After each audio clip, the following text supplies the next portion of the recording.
BDS Group, una firma de consultoría estratégica especializada en asuntos ESG. Nuestro propósito es maximizar el impacto positivo de las empresas en la sociedad.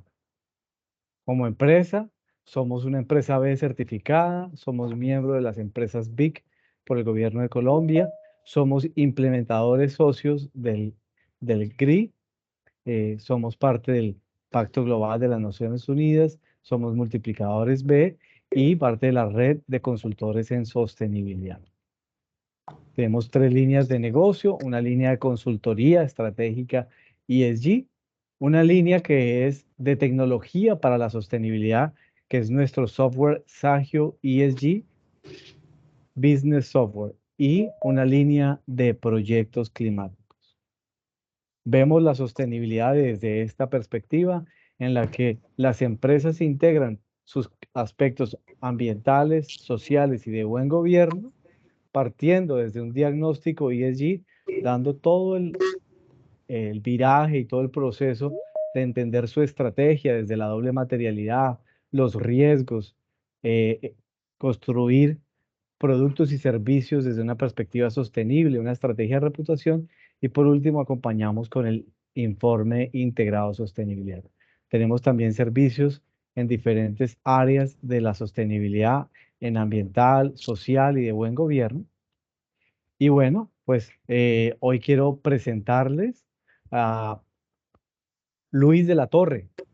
Es uno de los speakers del día de hoy con más de 25 años de experiencia integral en el área industrial en América Latina. Es especialista en toda la cadena de valor de la industria de hidrocarburos.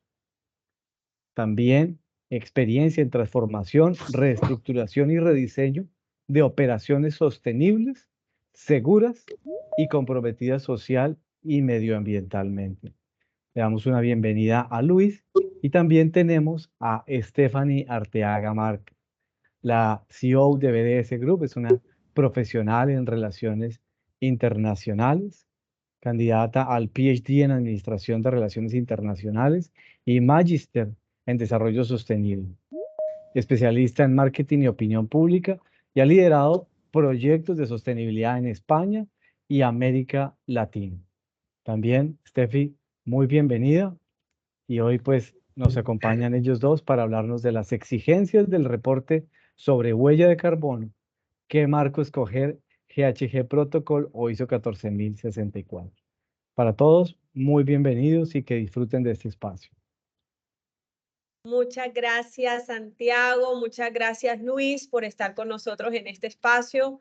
Luis es un consultor que por más de 25 años, como lo decía Santiago, ha asesorado a importantes gobiernos, compañías, incluso ha sido miembro consultor en la definición del Acuerdo de París, con muchísima experiencia también en el desarrollo de proyectos climáticos. Y para nosotros es un honor que sea parte también como un advisor para nuestra compañía, que nos ha acompañado también en el desarrollo de diferentes proyectos. Y hoy junto a Luis vamos a resolver esta gran pregunta que muchas compañías hoy se están haciendo. Hoy muchos líderes de sostenibilidad o líderes del área ambiental se preguntan, pero ¿cuál es el marco correcto o de qué manera realizamos el inventario de emisiones de gases de efecto invernadero para responder a tantos requerimientos? Estamos en la ola de las exigencias normativas, de las exigencias por parte de inversionistas y de nuestros diferentes grupos de interés. Y muchas de las cuestiones que hoy nos están solicitando estos marcos de divulgación están relacionados con el inventario de gases de efecto invernadero. También dentro de los participantes nos acompañan muchos líderes de las áreas ambientales y creo que es muy importante que estos líderes puedan comprender que un cálculo de huella de carbono hoy no solamente se nos queda en un dato, sino que realmente es una información absolutamente estratégica, que no solamente se queda como una función, acción o parte de las actividades de la gestión ambiental, sino que esto realmente está alineado a la estrategia del negocio, al futuro del negocio, a las exigencias normativas que tiene la compañía, las exigencias por parte de inversionistas, de sus grupos de interés. Entonces, realmente es absolutamente un estratégico. Que si bien no solamente nos quedamos con la huella de carbono, el propósito es que este sea el insumo para desarrollar nuestras estrategias de descarbonización y estrategias de mitigación con base en la ciencia. Entonces, vamos a responder una serie de preguntas. Tenemos un conversatorio interesante con Luis. Una vez más, Luis, muchas gracias. Voy a compartir mi pantalla también para ir guiando un poco la conversación. Antes de hablar de estas diferencias entre la ISO 14064 y el GSG Protocol, queremos partir de esa base de certificaciones ambientales del estándar ISO con las que están bastante familiarizadas las compañías y una de las razones por las cuales muchas también empiezan a hacer la medición del inventario con este marco. Entonces, cuéntanos, Luis, cómo desde esta visión de certificaciones ambientales se empieza a tomar esa dinámica hacia el marco de la ISO 14064 para ir alineándonos hacia esta gran pregunta que tenemos en el web. Ok, antes de nada, con todo, buenas tardes. Gracias por la invitación y a todo el público presente esta tarde. Es una pregunta muy compleja, pero la respuesta depende mucho del contexto.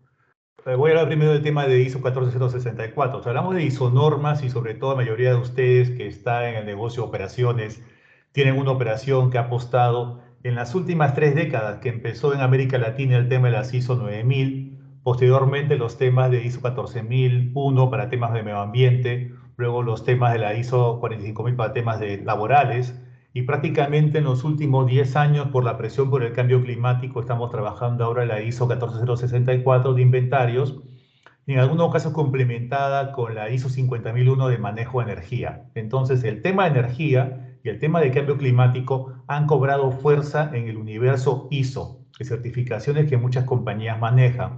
Pero la pregunta es ¿por qué? ¿Y hacia dónde va esto para futuro? Porque esto es muy importante para la comparación que voy a hacer después con el GHG Protocol. Cuando hablamos del tema de ISO, hablamos de un sistema de certificación de una operación puntual o una parte de una operación en la cual hay un proceso de desarrollo del inventario mismo, hay un tema de procedimientos, hay un proceso de control de calidad, hay un proceso de assurance y además la misma norma te pide que determines el proceso de verificación, lo que se denomina el MRV, monitoreo, reporte y verificación, y que asegures en todo momento la integridad ambiental de lo que expresas como tus emisiones en cierto periodo de tiempo. Es un poco el enfoque de esta norma ISO puntual, de emisiones directas o indirectas, y con un tercero, con una compañía externa que hace la evaluación. Pero esto, ¿cómo me afecta o cómo lo requiere en los próximos años? Número uno, es parte de una familia muy reputada, muy conocida en normas, que es la serie ISO, creada por los suizos y aceptada mundialmente. Pero esto voy a muy asociado en los próximos años con lo que es el cambio importante en el comercio internacional. Algunos de ustedes han escuchado del CBAM o del Carbon Border Adjustment Mechanism, que fue aprobado por la Unión Europea el año pasado y que prácticamente te está diciendo que en los próximos años las reglas de trading o de comercio mundial para entrar a Europa, y obviamente Europa es un primer experimento, veremos después qué ocurre en los Estados Unidos, en Asia y también para América Latina, muchos lo harán, te van a preguntar mucha más información sobre los pasivos climáticos de tus productos. Te van a pedir inventarios, te van a pedir huellas de carbono con mucho detalle. Para poner un ejemplo, si es que llega una tonelada de cobre que viene desde China, te van a preguntar al proveedor chino, oye, este cobre, ¿con cuánto lo fundiste en China? Y cuando lo compraste y si vino de Perú o de Chile, ¿cuál fue el consumo de energía en Perú o en Chile para los concentrados que luego han viajado hasta China para ser fundidos y convertidos en metal? Y de repente pueden comparar ese circuito de producción con una huella de carbono con otra de cobre, pero que viene de repente de Sudáfrica. Entonces vean cómo los precios mundiales, los castigos que van a acabar con un impuesto de carbono, para ir entrando en el tema, en el borde de frontera de la Unión Europea, van a estar muy asociados a que las compañías tengan muy claro sus inventarios y muy claro su huella de carbono. Esto es parte del futuro y nadie se va a escapar de esto. Ahora, en plazos, estamos hablando que el tema de acreditación, que el tema de normativas, todo el tema de controles que va a poner Europa, que insisto, ese primer ejemplo, debe estar operativo antes de 3 años. Por lo cual el tema de las normas ISO bien llevadas por una compañía, sobre todo si es exportadora, va a ser crítico o vital si es que ustedes planean entrar a mercados desarrollados con estas condiciones por el cambio climático. Obviamente no es para todos los productos, va a haber especial importancia para productos que sean metálicos, que hayan usado mucha energía, tipo acero, temas como cemento, productos derivados del carbono, todos aquellos que tengan una huella de carbono muy intensa, cuando pase por el CBAM, este control de aduanas que habrá en Europa, pues pagarán un impuesto adicional y eso va a diferenciar un poco la competitividad final en los mercados. Entonces, el tema de normas ISO, insisto, como familia, para una operación es muy importante en ese contexto. También depende mucho de lo que tengan en el mercado de ustedes. Caso de Colombia, ya es un mercado grande, es un mercado que tiene certificados de carbono, tiene un registro de carbono, por lo cual también en los próximos años el avance de este mercado va a estar muy asociado a que existan informaciones muy claras sobre el tema de la huella de carbono de los productos y que haya inventarios. Caso de Perú, por ejemplo, donde yo vivo, yo opero desde ahí, está el tema de la huella de carbono Perú, que ha crecido bastante. Muchas compañías se han metido en este programa y han comenzado a trabajar su huella de carbono siguiendo pues el protocolo ISO 14064. Ahora, ya para cambiar de tema, cuando hablo del contexto del GHG Protocol, hablo obviamente de una huella de carbono, pero estoy hablando de un protocolo corporativo. Es un tema distinto. Mientras que uno responde a un contexto nacional y va a responder muy pronto a un tema de exportación, con el tema de ISO, cuando hablamos del GHG, hablamos de una respuesta que viene por otro lado. Viene de una presión del sistema financiero. En los Estados Unidos ya hace algunos años, por muchos frentes que se abrieron por el cambio climático, específicamente la gente del grupo Bloomberg en los Estados Unidos, sacó las normas del TCFD, que son más que nada recomendaciones, aunque muchos países lo han tomado como normativa. Casos concretos es Canadá, Estados Unidos en algunos estados y sobre todo Reino Unido. Inclusive estamos hablando a nivel de bancos centrales para pruebas de estrés climático. Es un tema muy, muy fuerte que se viene también en los próximos años. ¿Qué cosa pide el TCFD a las compañías? Les pide algo muy concreto, que evalúen los riesgos climáticos. A diferencia de una norma ISO que pueda acabar en un tema de control de frontera o en un tema de registro de carbono de un mercado específico nacional o para un tema de exportación, esta norma TCFD me está pidiendo que le cuente yo esta compañía con este nivel de emisiones, ¿ok? Y respecto del cambio climático en su operación, hablamos ya del disclosure o la apertura y transparencia de información sobre la exposición de la compañía al cambio climático, qué riesgos tiene. Y cuando hablamos de riesgos, estamos hablando de dos niveles de riesgo. El primero es el riesgo físico. ¿Qué es riesgo físico?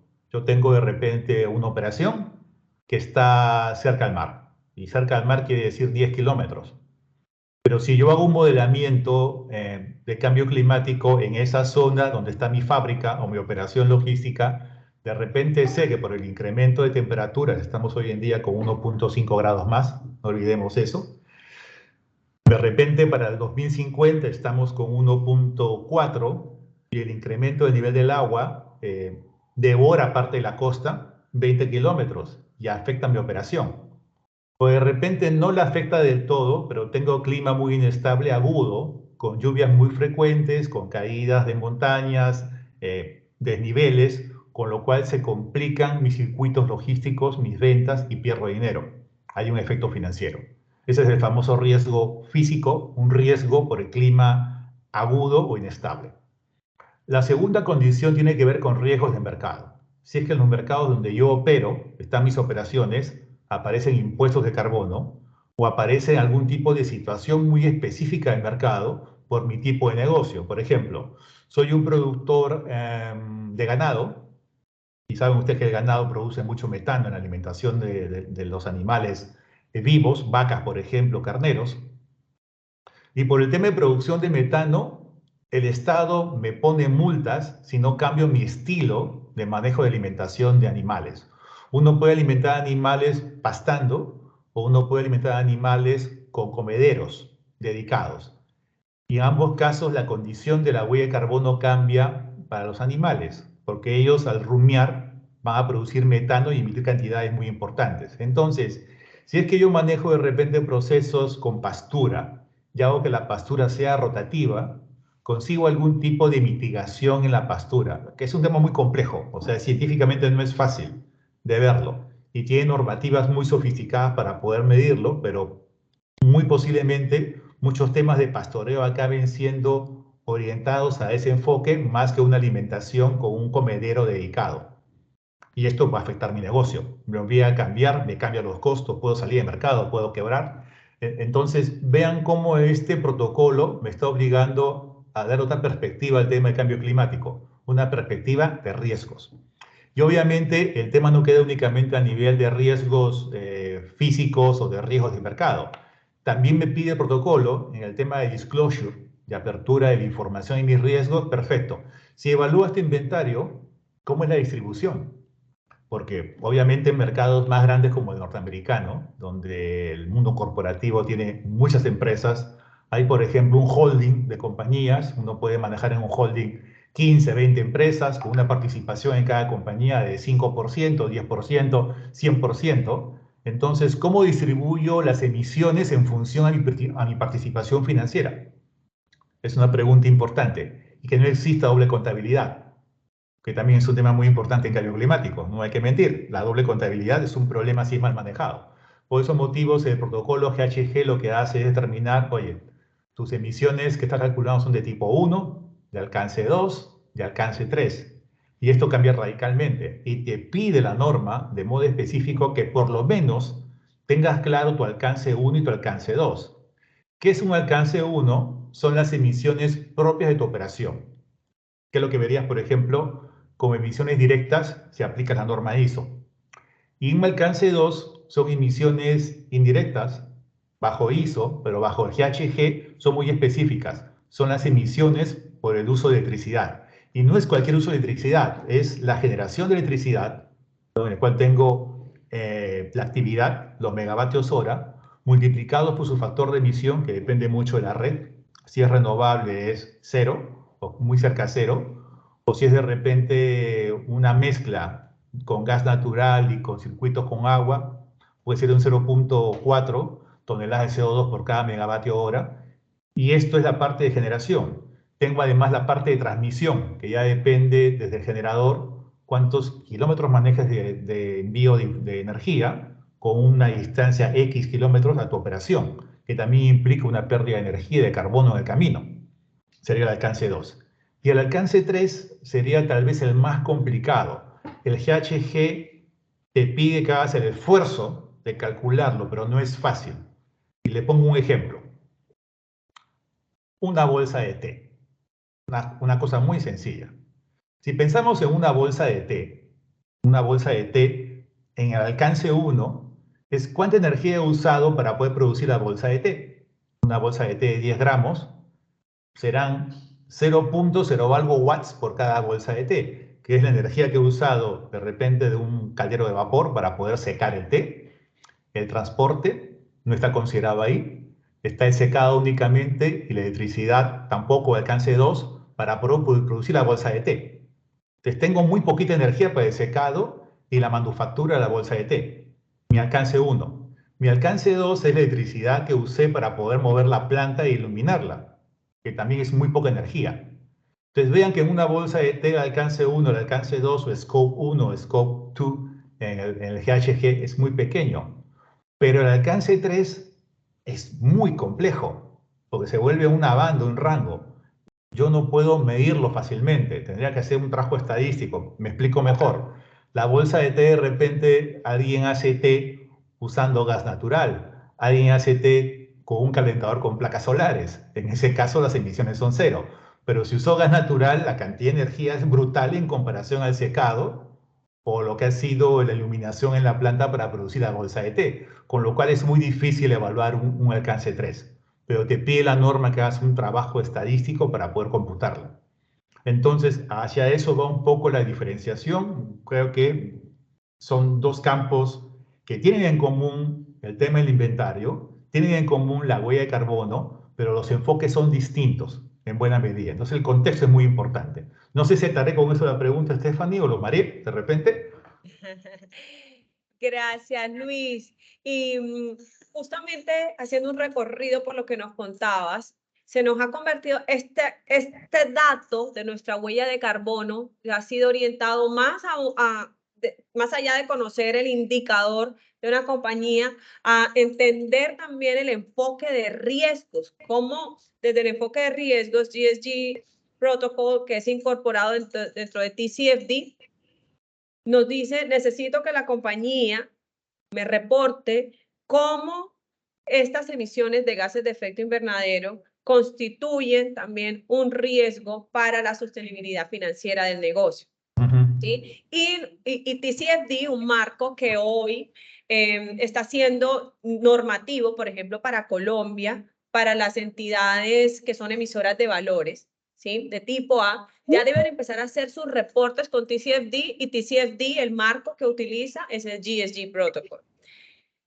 En este sentido, la idea es hoy analizar también hacia dónde se está moviendo la balanza, y allí, Luis, en esa línea te pregunto, con la estrategia del sector financiero, como vemos, pues también está atento a estos indicadores de sostenibilidad, ya está pidiendo más allá de la huella de carbono, también la huella de carbono de cartera. Estamos viendo que para poder acceder a fondos o a capital, también nos están exigiendo reportes desde este sector financiero, y vemos que la balanza se está orientando también hacia el GSG Protocol. Cuéntanos un poco sobre esto. Eso es correcto, Stephanie. Más que nada, esta presión viene por el lado financiero y es un tema que empezó en Estados Unidos, pero hoy en día prácticamente todos los bancos de América Latina, todas las bolsas de valores de América Latina, incluido la colombiana, se está preguntando por esto. Para grandes compañías ahora y pues tal vez en unos 5 o 10 años es algo muy común. Es como el tema del GRI. El GRI era algo que era de grandes compañías, caso de Perú y también en Chile, que lo he visto con algún detalle. Y hoy en día es normativa, el caso de Perú y en Chile. Las compañías reportan sus estados financieros más un anexo del GRI por el tema de sostenibilidad. Entonces, es un cambio muy importante. Ahora, problemas con esto también los hay, porque es muy fácil decir, oye, bajo el GHG simplemente quiero saber tus riesgos climáticos a nivel de riesgos físicos y de riesgos de mercado. Suena muy bien. Los riesgos de mercado es simplemente entender en tu contexto si hay un tema de impuestos de carbono, algún tema de cambios operativos obligatorios con sobrecostos que puedan aparecer. Eso más o menos puede manejarse. Pero cuando hablamos del tema de riesgos físicos, ya entramos en un tema de geofísica, en un tema muy complejo. Estamos hablando cómo voy a entender qué ocurre con mi operación, con información climática, información del ambiente o temas de ciencia específica en mi país, en una zona con bosques, en una zona de montañas, cuánto puede subir el agua, cuánto puede subir la temperatura, porque si hoy subió 1.1 grados, no significa 1.1 grados en Perú o en Colombia. Significa el promedio, que es 1.1 grados. Eso puede significar 3 grados en algunas partes de Europa, puede significar para abajo menos 1.3 grados en otras partes del mundo, ¿ok? Puede cambiar. Y también pues cambia el nivel del agua, que está en un incremento promedio porque hay un tema de expansión térmica del agua, más el cambio climático es más que nada un mundo más lluvioso, un incremento del nivel de lluvias, también un incremento del agua, también un incremento de derretimiento de glaciares, que también complican la salinidad de los mares y el incremento del nivel, que está ahora en 0.4 metros. Pero 0.4 metros para la costa de Colombia no es nada de repente. Pero te vas a la Polinesia y 0.4 se vuelve de repente 15 o 30 metros de playas que desaparecen y que afecta mucho la vida de la gente en una isla pequeña. Si es muy lejos, mucha gente de Polinesia se va a estar mudando muy pronto a Australia, a Nueva Zelanda, por un tema simplemente que sus países van a desaparecer. Entonces, esa parte de geofísica no es sencilla. Está bien que los bancos van a pedirla, pero que los países puedan producir de modo preciso escenarios climáticos sobre qué efectos habrá con temperaturas, con vientos y con el agua los próximos 10, 20, 50 hasta fin de siglo, la incertidumbre cambia. Muy posiblemente las agencias meteorológicas de Colombia tengan planes reportados con muy buena precisión para los próximos 10 años, pero en la medida que pasa el tiempo, la incertidumbre aumenta. O sea, un plan a 10 años tiene buena información. Ya un plan a 30 años, su calidad baja. Un plan a final de siglo es muy difícil. Es como el cambio climático. Tú vas a los mejores modelos, por ejemplo, del MIT, que tiene En-ROADS, que sugiero que lo revisen, porque tiene ahí una opción para ver América Latina, tiene una opción en En-ROADS, y uno puede ver qué va a ocurrir a final de siglo, y hoy día aparentemente acabará en el 2100 con 3.6 grados centígrados. Pero si de repente no llegamos a concretar ciertas cosas a nivel mundial para el 2030 o el 2040, se puede disparar a 4.2 grados. No se espera que supere los 5 grados, pero vean lo complicado cuando yo estoy pensando del año 2100, 2070, en el cual estaremos todos muertos posiblemente, para ser claros. Entonces, ve lo complejo el pedido de los bancos. Ese es un poco el mensaje. Claro. Y en esa línea, entonces, pues haciendo el recorrido, estamos viendo las exigencias de TCFD deben ser con GSG Protocol. El sistema financiero nos está exigiendo con GSG Protocol. A nivel de país y de normativa, en diferentes países cambia, pero la balanza se orienta también más hacia el GSG Protocol. El estándar de GRI, como podemos ver aquí, también utiliza como base el GSG Protocol, si reportamos con los estándares GRI. Y ahora también se nos vienen las NIF ESG, las nuevas NIF de sostenibilidad que están basadas en SASB y en TCFD. ¿Sí? Y si hablamos, por ejemplo, de SASB, que es uno de los estándares base de las nuevas NIF ESG, en las que debemos prepararnos, salen en agosto. Para los que se están introduciendo en este tema, les contamos que el IFRS, que es el organismo que creó, publicó e hizo toda la gestión para que las NIF de contabilidad sean obligatorias en 140 países, ha desarrollado las NIF ESG, S1 y S2. Estas NIF de sostenibilidad se espera que sean obligatorias en 140 países, así como son también las NIF de contabilidad. En esta línea, voy a adelantarme un poco y luego nos venimos a SASB. En esta línea, perdón. Estas nuevas NIF van a estar basadas en un sistema modular que integra principalmente SASB, TCFD, también a nivel de impacto, integra GRI, también tiene como base los marcos de CDP, y todos estos marcos exigen el reporte con GSG Protocol. ¿Sí? Es decir, que estas nuevas NIF y ESG se deben reportar con GSG Protocol. Pero también, como nos contaba Luis, toda la estructura organizativa, técnica y ventajas que nos da la ISO, ¿sí? También para las compañías que exportan y para la definición del impuesto al carbono, esto parece que nos generara más dudas. Pero ahora vamos a ver que es posible que una compañía pueda desarrollar, elaborar su inventario de gases de efecto invernadero utilizando los dos marcos. Ahora les contaremos un poco para aquellas compañías que también estén interesadas en eso. Entonces, para hablar un poco también de lo que nos pide SASB, porque llama mucho la atención y como sabemos, SASB es el estándar de base de las nuevas NIF.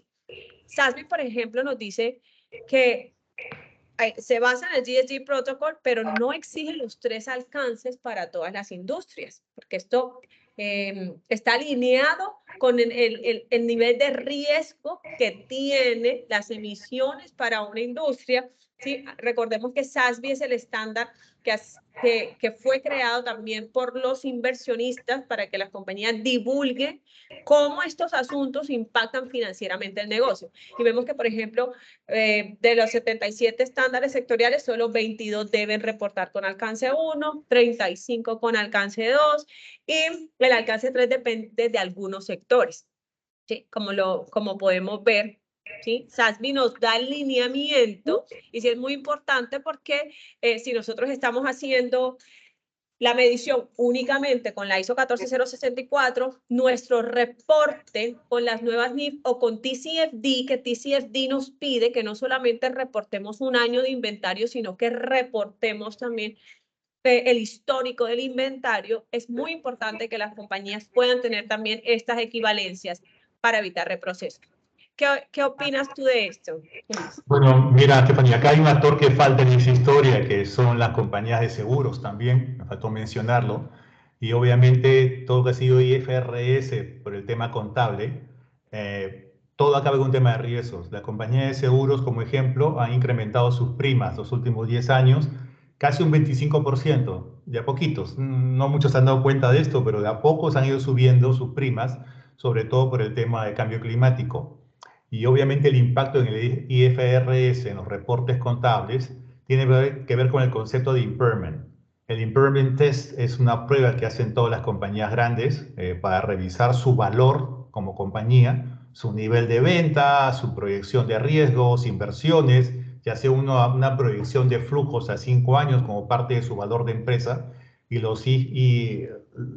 impairment test está normalizado y tiene que presentarse en algunos países y sobre todo a los bancos. Entonces, en función a ese impairment test, en función a las consideraciones climáticas, obviamente el costo del dinero cambia para la compañía. Una compañía más riesgosa tiene un costo de dinero mucho más alto. Una compañía más complicada, con más problemas, se le pueden restringir muchos canales financieros, ¿no? O su valor de mercado puede ser castigado. Si es una compañía pública y su acción costaba 3.8, la acción puede estar en 3.6 o 3.1, si es que el disclosure presenta de que en 10 años pueden perder un 10% de operación por cambio climático. Entonces es un tema delicado, no es cualquier tema. Por estos motivos, inclusive países como el Reino Unido, para compañías con una facturación de más de 500 millones de dólares, con una X cantidad de empleados, es obligatorio que presenten toda la información, todo el disclosure de información en base al TCFD, que es bastante extenso. Y además muchos bancos en Europa están trabajando las pruebas de estrés climático a nivel de bancos, ya para entender la situación a nivel país. Porque estamos con un acuerdo de París, que viene luego el acuerdo de Kioto, que ha incorporado los NDCs para un poco entender las acciones específicas de los países, pero aún con todo esto pinta mal. O sea, no se ve una reducción en firme, los reportes de síntesis no presentan una reducción y un cambio en firme de tendencias, por lo cual para el 2030 pues veremos un reporte con 1.5 grados y más de uno va a preocuparse. No, entonces, esto pinta muy mal. Sí, y en esta línea que nos cuentas también vale la pena mencionar la EFRAG en Europa, que en esta línea nos está exigiendo a las compañías con más de 40 millones de euros en facturación y más de 250 empleados que realicen de manera obligatoria el informe no financiero, que no solamente aplica a las empresas europeas, sino a las que exportan a Europa. Y el marco de reporte utilizado en la exigencia de huella de carbono es el GHG Protocol. Esto nos da muchas, ¿cierto? Ya nos empieza a dar las respuestas a esta gran pregunta. ¿Y cuál es la solución para eso? Hoy, si a nosotros nos ha sorprendido lo que hace ChatGPT o la inteligencia artificial, es el momento para empezar a ir hacia la tecnología. La tecnología nos facilita la vida en toda la gestión de la sostenibilidad y sobre todo en este desafío de realizar los inventarios de gases de efecto invernadero con dos marcos, ¿cierto? En este sentido, queremos presentarles y contarles sobre Sayo, que es el software que utilizamos desde nuestra firma de consultoría, BDS Group. Este software te permite calcular el inventario de gases de efecto invernadero con los dos marcos de reputación. Si tú quieres, puedes seleccionar uno, si quieres, puedes seleccionar ambos y te permite tener la equivalencia entre ambos. De esta manera, puedes utilizar el GSG Protocol para reportar en los diferentes marcos en los cuales la compañía hace su divulgación y la ISO 14064 para realizar los procesos de verificación de inventarios de gases de efecto invernadero. Entonces, queremos invitarlos a conocer esta herramienta. Voy a aprovechar y les presento un poco. Mientras vamos preparando las preguntas, porque ya entramos a la sesión de preguntas, para que podamos tener también este espacio de conversación. Entonces les cuento, miren, por ejemplo, este es el software Sayo, donde nosotros vemos en las diferentes tarjetas está reportada cada una de las cargas ambientales. Estas cargas ambientales se parametrizan teniendo en cuenta un diagnóstico. Se le preguntan a las compañías cada una de sus actividades. La compañía selecciona si quiere elaborar su informe con la ISO 14064 o con GSG Protocol y cada compañía reporta en tiempo real su huella de carbono y en tiempo real puede ver la analítica de sus datos conforme a ambos marcos, ¿sí? Hoy también hay algo muy importante que quiero aprovechar el espacio para decirles. Hay una práctica que no es tan buena y es que las compañías están midiendo el inventario de los años anteriores. Esto no nos permite tomar decisiones aterrizadas en nuestras estrategias de descarbonización. Las compañías necesitan conocer en tiempo real su huella de carbono y saber en 2023 cómo están respecto al año anterior o a su año base. Y esto nos lo permite la tecnología y esto nos permite Sayo. Que cada una de las áreas de la compañía que participan reporten en tiempo real y conozcas en tiempo real y conozcas hacia dónde va la tendencia de cada una de las cargas ambientales para que puedan tomar decisiones a tiempo. Entonces, la gran respuesta a esto es, la mejor práctica es que las compañías puedan realizar sus inventarios de manera que pueden conocer las equivalencias entre la ISO 14064 y el GSG Protocol. Entonces, estamos muy atentos a sus dudas, preguntas y habilitamos el espacio para que ustedes puedan realizar.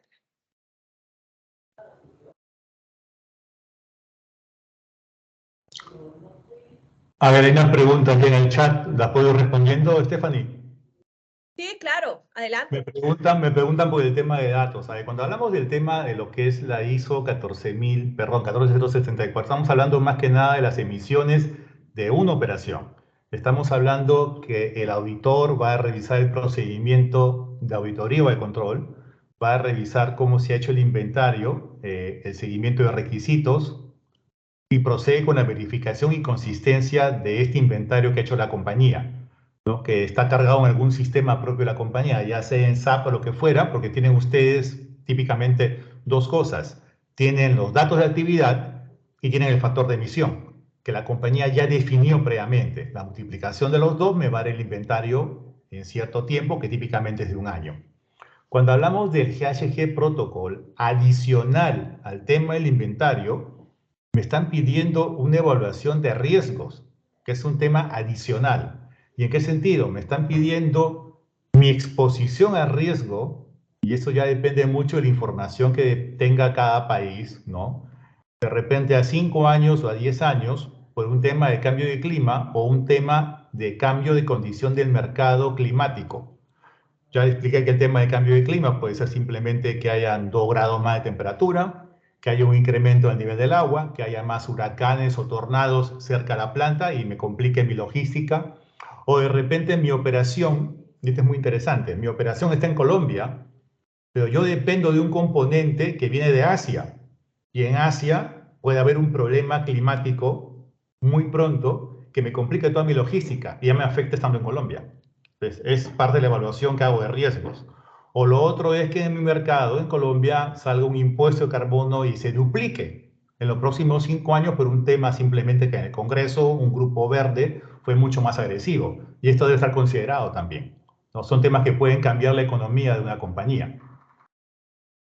Sí, Luis, yo quisiera responder la segunda pregunta de Catalina. Catalina nos pregunta que de cara al sistema de comercio, ella nos pregunta que mencionaron que se usa la ISO de cara al sistema de comercio de emisiones y reportes obligatorios de emisiones, ley de acción climática para la estandarización a nivel nacional. ¿Qué recomienda y cuál creen que sería más fácilmente aplicable en diferentes sectores? Catalina, yo hago una introducción a esta pregunta. En Colombia se ha establecido la Estrategia Colombiana de Desarrollo Bajo en Carbono. Esta estrategia se ha desarrollado desde el marco del GHG Protocol. Y la Ley de Acción Climática se ha creado para dar cumplimiento a esta estrategia y al compromiso de Colombia frente al Acuerdo de París en reducir el 51% de emisiones de gases de efecto invernadero a 2030. En esta línea, el marco recomendado es el GHG Protocol. También porque dentro de la normatividad colombiana establecida inicialmente desde la circular 012 y 031 de la Superintendencia Financiera, el marco que aplica es el GHG Protocol, ya que están basados en SASB y en TCFD. Tenemos otra pregunta para Luis, adelante. Una pregunta más que es importante. Me están preguntando por el tema de mejora continua. Si ambas herramientas tienen mejora continua en el tema de lo que es mejorar el nivel de emisiones. De hecho, se da en ambas herramientas. Obviamente, en el tema de la ISO 14264 se espera que dentro del plan tengan claro planes de mejoras y de reducción año a año. Pero esto tampoco se pierde en el GHG Protocol, porque ustedes pueden plantearse reducciones de alcance 1 en la operación, se pueden plantear una reducción de alcance 2 con el proveedor de electricidad, o pueden mejorar su parte logística. Me explico con un ejemplo. Tienen ustedes una refinería de petróleo de 100.000 barriles al día de petróleo grande. Una refinería de ese tamaño más o menos está produciendo al año dentro de la refinería 1 millón de toneladas de CO2. Alcance 1. Por el lado de la parte de lo que es electricidad, de repente 50.000 toneladas de CO2, porque simplemente importa un poco de electricidad de afuera, de la red eléctrica. Y por el lado del producto, como lamentablemente es una refinería, vendes diésel y vendes gasolinas, cuando eso se quema, son 15.8 millones de toneladas. Entonces vean qué cambio fuerte entre un alcance 1, 2 y 3. Yo puedo plantearme en la operación proyectos de eficiencia energética, puedo mejorar mi uso de energía en la planta y de repente el millón anual lo puedo reducir a 900.000. Entonces, sí es posible la mejora continua bajo el GHG. En el alcance 2, por ejemplo, yo estoy importando electricidad de la red con una carga de 0.5 toneladas de CO2 por cada megavatio hora y de repente veo la forma de jalar electricidad verde, limpia, y me descarbonizo y lo vuelvo cero. También es un proyecto de mejora que se puede dar en el alcance 2. En el alcance 3, obviamente hay una combinación de las emisiones del producto, que como es un hidrocarburo, muy poco puede hacerse, pero puedo optimizar de repente mi logística, que sea mucho más eficiente, con lo cual de repente puedo bajar un 2.5, pero el mensaje es importante. Estamos haciendo el esfuerzo con la mejora continua, que se da en ambos protocolos. Gracias, Luis. Bueno, muy bien. Excelentes preguntas y, por supuesto, excelentes respuestas. Catalina, ya te vamos a responder lo de los años de las circulares. Sabemos que pues, este espacio es reducido para tantas preguntas que hay, entonces les hemos dejado en el chat un link para que cada una de las compañías que ustedes representan, si tienen alguna pregunta respecto a los temas de consultoría en huella de carbono o respecto al software de Sagio que compartió Stephanie recientemente, con muchísimo gusto pueden agendar un espacio con nuestros consultores comerciales con muchísimo gusto. ¿Sí? Hay una pregunta aquí que nos hacen, dice, si uno define su año base, pero el cálculo cambia de acuerdo con el factor de emisión de cada año, y esto depende mucho de las condiciones climáticas del año, entonces puede que este año mi huella sea menor a mi año base. ¿Cómo se define esto? Bueno, hay un principio llamado de consistencia que usan Naciones Unidas. En Naciones Unidas se habla de un tema de transparencia, que esté en todos los cálculos, que haya pues consistencia, que haya precisión. Y obviamente los inventarios pueden cambiar porque el factor de ciencia mejoró, porque de repente información antigua de la compañía se logró construir o reconstruir. De repente habían agujeros de datos de los últimos 5 años y usé modelos estadísticos mucho más perfectos para poder completar los agujeros que habían estadísticos y poder armar mis inventarios pasados.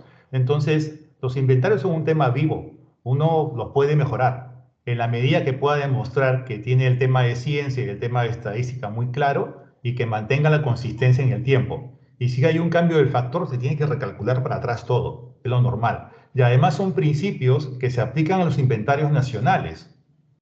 Cuando Colombia presenta sus inventarios en Alemania o en FCC, si hay una modificación anterior, tiene que explicar por qué ocurrió la modificación y recalcular todos en sus inventarios pasados.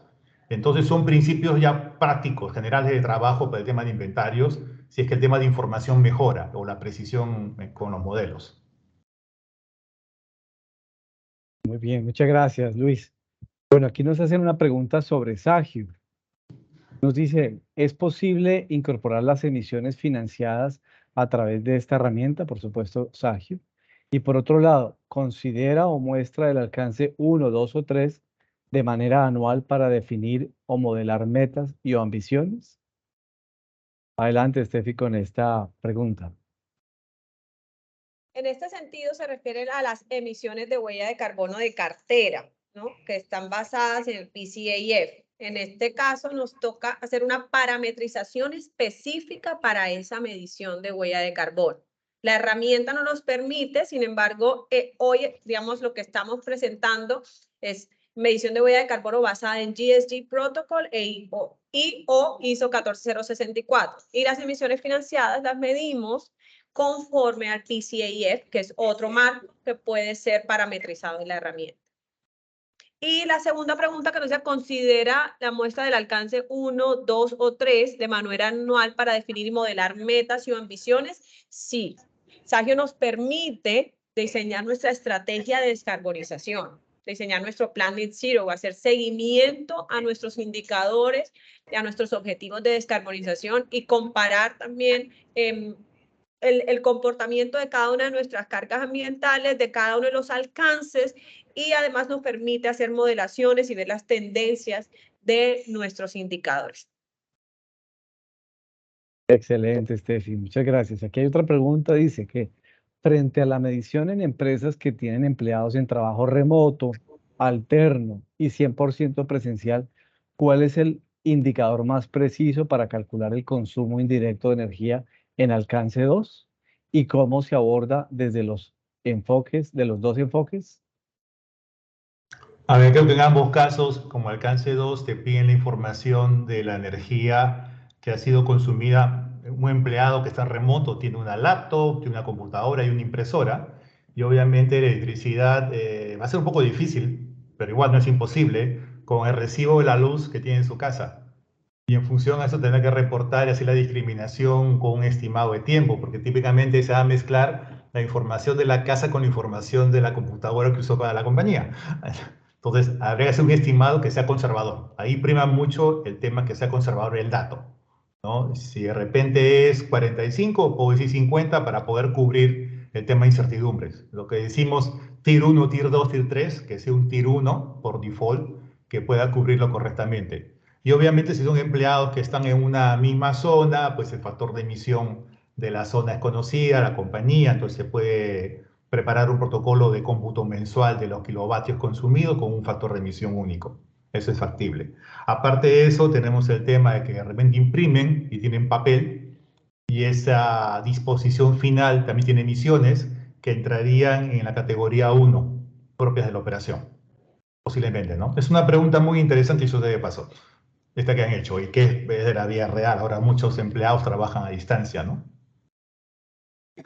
Así es, claro que sí. También nos preguntan de cómo se evalúa el estándar WRI con relación al GHG Protocol y al ISO 14064. El WRI, ¿es eso que han preguntado? No, aquí hay una Sí, confusión. El World sí, Resources Institute es el WRI, es la organización que ha hecho el GHG Protocol. El World Resources es una organización muy potente en Estados Unidos, una de las más reputadas, tanto como la ISO en Suiza, y que ha hecho más herramientas, no únicamente el GHG, hay productos para de repente bancos de alimentos, hay herramientas para poder medir energía, hay toda una gama de herramientas y de productos para temas de agua también, que ha hecho el World Resources Institute. Yo sugiero que vayan a la página web del World Resources Institute y vean todo el campo de tools que han hecho para los temas climáticos y en general los temas de sostenibilidad. Pero no es un estándar, es la organización que ha hecho todo esto. Silvia, que nos había preguntado algo anteriormente, decía que entonces para definir o saber si está cumpliendo la meta, debe recalcular con el nuevo factor de emisión. Es que no entendí el contexto. ¿El factor de emisión de qué? Vamos a ver, la pregunta anterior de Silvia había sido de cuando uno define el año base, pero cambia el cálculo de acuerdo con el factor de emisión cada año, ¿cierto? Entonces, puede que la huella sea menor que en el año base. Entonces, ahí es donde pregunta. A ver, eh, en general, como principio, el principio TACC, si usted va a la norma del GHG, dentro va a encontrar qué cosa es el TACC, ¿no? Que es transparencia, precisión, que esté completo, ¿no? Y que sea consistente, traducido del inglés al español. Entonces, el principio TACC me dice que si yo encuentro que en el pasado ha habido un cambio con información de mi inventario, digamos, hoy en el año 23 tengo mejor información del factor de emisión, mejor información del tipo de emisiones o del proceso, y que son mejores datos que lo que yo publiqué en el año 21 o el año 19, yo puedo recalcular mis inventarios pasados, así sean más bajos o más altos, siempre y cuando sea consistente, sea transparente, sea preciso, ¿no? Y tenga toda la información del caso. Eso está permitido. Entonces se muy, podría cambiar su línea base. Si en su línea base la puso en un año X y hubo un cambio con información, pero es transparente y claro, no le veo mayor problema. muy bien, muchas gracias. Aquí hacen otra pregunta sobre Sagio. Para usar la herramienta de Sagio, ¿qué información se requiere? ¿Cuál es la información base que se ingresa? ¿Es necesaria una capacitación previa para su uso? Gracias, Santi. Aquí tengo la oportunidad de responder también una pregunta anterior para alinearla también con esta, que nos dicen que si han encontrado que los inventarios difieren de manera importante de GSG o ISO, y la respuesta es no. Al contrario, lo que nosotros presentamos son las equivalencias. O sea, el resultado es exactamente igual, lo que cambia es la forma, pero no el fondo, ¿sí? La forma de presentar los datos. Entonces nosotros a través de Sagio presentamos equivalencias, una tabla de equivalencias de los resultados en ISO y los resultados en GSG Protocol. Y siguiendo con la pregunta que nos hace Santi, voy a recapitular un poco. El primer ejercicio es tener una sesión de diagnóstico con nuestro equipo de expertos, donde vamos a hacer unas preguntas muy sencillas. Hemos pasado el tecnicismo a formularlas de manera sencilla para que la compañía sepa identificar concretamente cada una de las actividades generadoras de emisiones de gases de efecto invernadero, que es la definición de las fuentes de emisión. Esto nosotros definimos a través de un diagnóstico, contestamos cada una de esas preguntas junto al consultor y una vez contestadas se parametriza la herramienta tal cual la están viendo aquí, ¿sí? En la herramienta vamos a tener una vista a nivel de alcances o una vista a nivel de categorías, ¿sí? En esta vista, ¿qué datos vamos a pedir? Cada una de las tarjetas corresponde a una carga ambiental. Y lo importante aquí es involucrar a todas las personas en el proceso porque muchas veces la carga se va solo a la persona ambiental, ¿no? Pero dentro de este proceso, nosotros, por ejemplo, el departamento de compras tiene los datos de los tiquetes aéreos, el departamento de contabilidad puede tener información de la facturación, de energía. Entonces, podemos involucrar a varias personas en este proceso para llevar también, como decíamos, la medición de huella de carbono en tiempo real, ¿sí? Entonces, en este sentido, cada persona, cada reportante o responsable de esta carga, tiene acceso a solamente a su tarjeta y esta persona reporta la información, ¿sí? De acuerdo a la unidad establecida. En cada uno de, de este proceso lo acompaña un consultor, pero la herramienta es absolutamente intuitiva. Además tiene guías, tiene videos, tiene instructivos para que la persona sepa reportar directamente el dato. ¿Qué más se solicita? La evidencia. Siempre es necesario adjuntar la evidencia porque toda esta evidencia se va al sistema de auditorías. Entonces, para que el inventario, si la compañía quiere certificarlo, pueda tener el auditor un rol y pueda acceder a los datos del inventario, el sistema de evidencia, la memoria de cálculo, los factores de emisión utilizados. Entonces, en este sentido también pedimos la evidencia, por tanto, el dato que es suministrado debe corresponder exactamente al dato de la evidencia. El software hace las conversiones correspondientes, ¿sí? De acuerdo a las unidades establecidas. También el software nos permite tener múltiples cuentas, es decir, si nosotros queremos medir la huella de carbono de toda nuestra cadena de suministro o de nuestras filiales, nosotros podemos tener varias cuentas. Entonces, por ejemplo, aquí esta es una sola cuenta, pero yo puedo tener aquí 10 cuentas, 50 o 1000 cuentas y puedo tener informes para cada una de ellas y un informe global de toda la compañía o de toda la cadena de suministro. Y cada compañía tiene su acceso único al reporte y pues el grupo empresarial o la compañía que mide con su cadena de suministro accede a toda la información. Muy bien. Leonardo Bernal nos pregunta también, respecto a la pregunta del inventario para electricidad y teletrabajo. ¿El inventario de gases de efecto invernadero solamente debería hacerse para los espacios físicos que posee la empresa? ¿Las casas no serían propiedades de la empresa? Lo que pasa es que en estos casos, cuando hay teletrabajo, existe normalmente por un tema, al menos lo he visto en Chile y en Perú, se hace un contrato.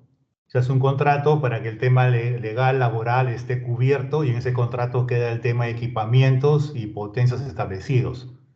Entonces, en base al contrato, yo puedo jalar legalmente, digamos, la responsabilidad de la compañía por la operación del empleado a distancia y sus emisiones. Si no hay un contrato de por medio, hay un vacío legal y no puedo jalarlos, ¿no? Es un tema corporativo.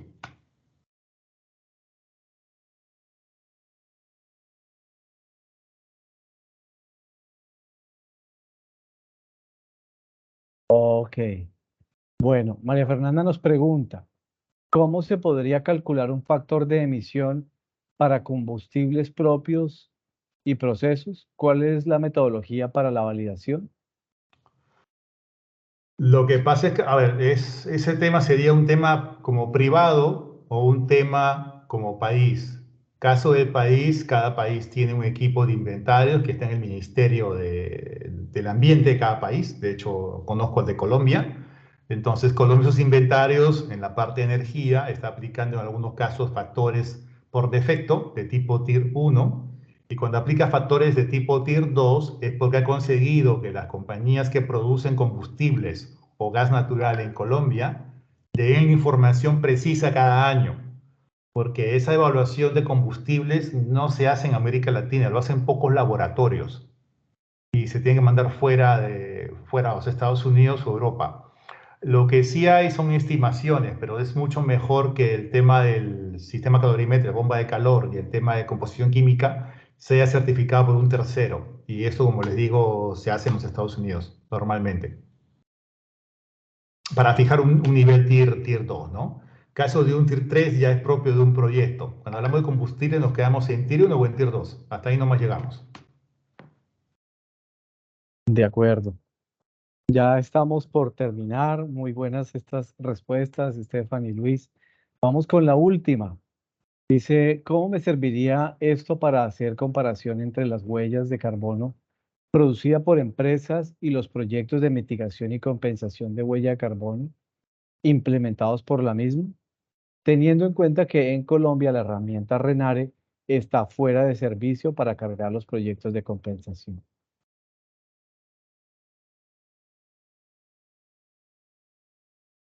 me queda claro. ¿Tiene que ver con la pregunta del factor de emisión o con el tema de los sistemas ISO o GHG? Mire, a ver, dice Lo que nueva. pasa es que habla de la huella de la empresa y los proyectos de mitigación y compensación. Sí, Normalmente si es la empresa y la empresa en su vida empresarial laboral emite cosas y uno monta proyectos para poder mitigar. sí, exactamente. Esto como me sirve para hacer comparación entre la huella producida y los proyectos de mitigación y compensación de huella de carbono implementados por la Correcto. empresa. Lo dije antes, la mejora continua está presente en los dos sistemas. Uno tiene misiones de continuidad de negocios, wow, las tiene, pero además uno cada año presenta proyectos para poder mejorar, tener reducciones. Ahora, una ventaja interesante que lo comenté al comienzo de la conferencia para el caso de la GHG 14064 es que puede jugar muy bien con la ISO 50001. Porque la ISO 50001 para compañías que tienen un gran consumo de energía, no es para todas, un gran consumo de energía, gestiona los proyectos de modo individual a nivel de eficiencia energética o sustitución de combustibles. Con lo cual esas reducciones son verificadas por la 50001 y son parte del inventario mejorado de la 14064.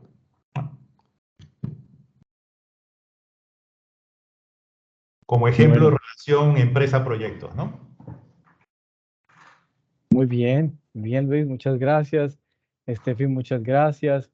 A todos los participantes también les damos muchísimas gracias por haber estado en este espacio de BDS Group. Sabemos que hay muchas dudas e inquietudes a las cuales queremos resolverlas una por una y de manera personalizada con cada una de ustedes. Entonces, hemos compartido un enlace en nuestro chat para que puedan agendar sesiones con nosotros. Y este enlace está abierto para cualquiera de las dos opciones. Primero, eres una compañía que quieres medir tu huella de carbono, quieres monitorearla. Por supuesto que con Sagio podemos acompañarte. Segundo, eres una empresa de consultoría que acompaña procesos de medición de huella de carbono y gestión net zero o estrategia net zero para otras compañías. También nosotros podemos asesorarte y puedes ser un socio implementador de Sagio ESG Business Software. Entonces, queremos darle muchísimas gracias a Luis de la Torre. Su conocimiento realmente iluminó nuestro conocimiento al respecto de estos estándares. Stephanie, muchísimas gracias también por tus valiosos aportes y a todas las personas invitadas en el evento, pues los invitamos a estarse en contacto con nosotros. Nos pueden seguir en nuestra cuenta de LinkedIn, que estamos compartiendo información relevante. Estamos como Buffet para el Desarrollo Sostenible y nuestra página de LinkedIn también de Sagio ESG Business Software. En cuanto a nosotros, si les podemos servir en alguna pregunta adicional, pueden agendar con nosotros. Muchísimas gracias y que tengan una muy feliz tarde.